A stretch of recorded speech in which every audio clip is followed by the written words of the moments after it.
Big boss Malayalam season 4 തുടങ്ങിയിട്ട് 3 ആഴ്ചകൾ പിന്നിടുമ്പോഴാണ് സൂരജ് എന്ന കണ്ടസ്റ്റന്റിന് ബിഗ് ബോസ് ഹൗസിൽ ഒന്ന് പൊളിക്കാൻ അവസരം കിട്ടുന്നത്. കിട്ടിയ അവസരം തകർത്താടിയെന്ന് തന്നെ പറയാം.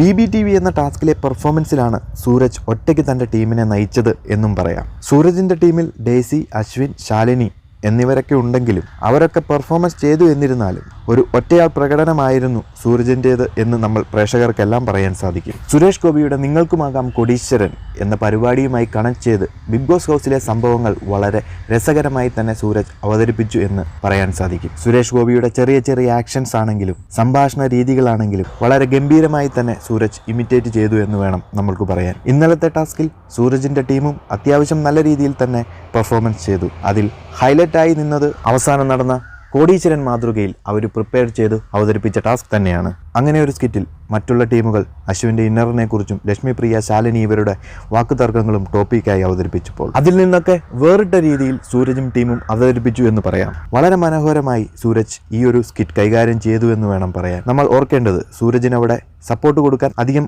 ആരും തന്നെ ഇല്ല എന്നതാണ്. ഡേസിക്കാണെങ്കിൽ വലിയ പരിചയമൊന്നുമില്ല, അശ്വിനാണെങ്കിൽ പ്രതീക്ഷയ്ക്കൊത്ത് ഉയർന്നിട്ടുമില്ല, പിന്നെയുള്ളത് ശാലിനിയാണ്. ഇങ്ങനെ പരിമിതിക്കുള്ളിൽ നിന്നുകൊണ്ടും സൂരജ് തൻ്റെ ടീമിനെ കൈപിടിച്ച് മുന്നോട്ട് കൊണ്ടുപോകുന്നു എന്ന് വേണം പറയാൻ. ഇങ്ങനെയുള്ള സ്കിറ്റുകൾ ടാസ്കുകളായി വരുമ്പോൾ സൂരജിനെ പോലെയുള്ളവർക്കും മുന്നോട്ടിറങ്ങി പെർഫോം ചെയ്യാൻ സാധിക്കും. അല്ല എന്നുണ്ടെങ്കിൽ ബിഗ് ബോസ് ഹൗസിൽ വലിയ ചലനമൊന്നും സൃഷ്ടിക്കാത്തവരുടെ കൂട്ടത്തിലേക്ക് സൂരജും തരം താഴപ്പെട്ടേക്കാം.